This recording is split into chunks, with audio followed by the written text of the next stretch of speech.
The last defense of poor, innocent computer networks are intrusion detection systems and prevention systems, IDS and IPS.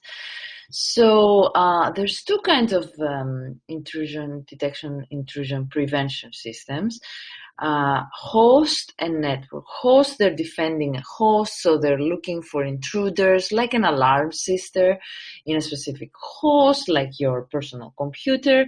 And network, they are doing exactly as said. They're looking at the network and again alerting for intruders.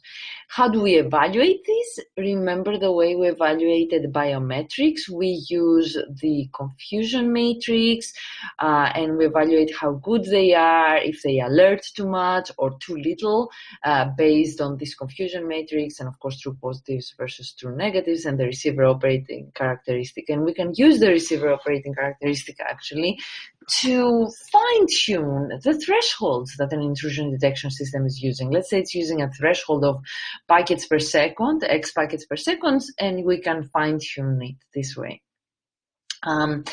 There are also signature and behavior IDSs. Signature are based on very specific types of attacks. They can recognize specific strains or malware using packet captures and logs. Behavior, they're more machine learning. They are used to regular behavior of a host, and then abnormal behavior will trigger alerts. Of course, both of these have the pros and cons, and you can think of some pros about signature. They don't know, they are pretty accurate because they have the specific signature of the attack, but on the other hand, they don't know what they don't know. Behavior IDS, on the other hand, may be too sensitive to intruders, and they may have too many false positives.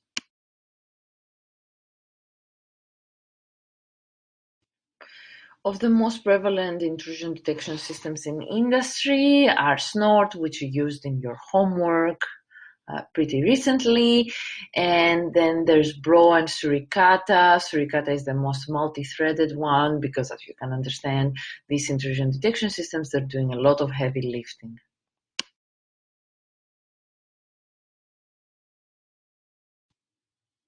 Other network defense mechanism can, as listed in your book, can be capacity planning and load balancing. That will help with distributed denial of service attacks and how we can cope with these. And I mentioned Cloudflare that offers these services of load balancing when a network is under distributed denial of service attack.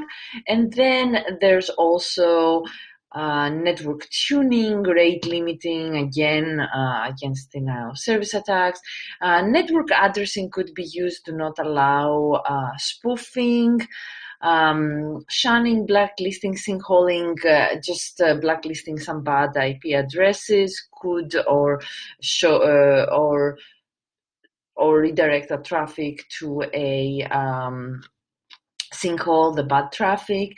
And a big thing nowadays is SIEMs, or security information event management tools such as Splunk, that are doing really data science on the different sensors that we may have in a network, IDSs, IPSs, firewalls that may be doing monitoring. All of these things, all of this information is concentrated by the SIEM with goal to have to make educated decisions and find and do root cause analysis on attacks and problems in a computer network.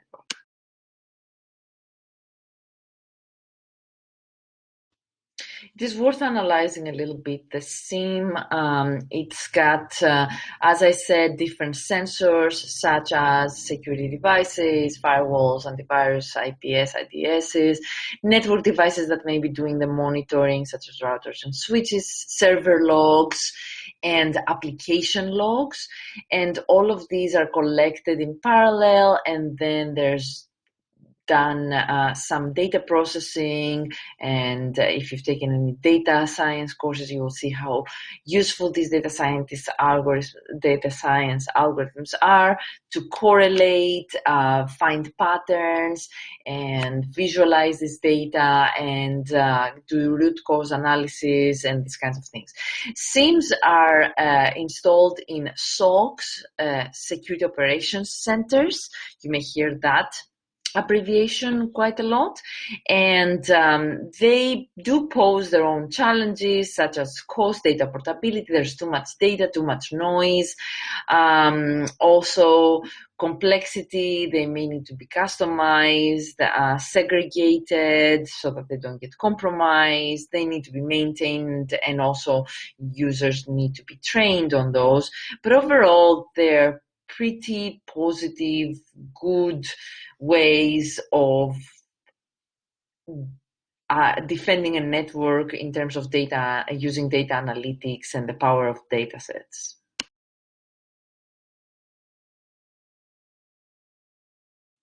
So to summarize, we have discussed for several weeks about computer networks, and we are wrapping this up.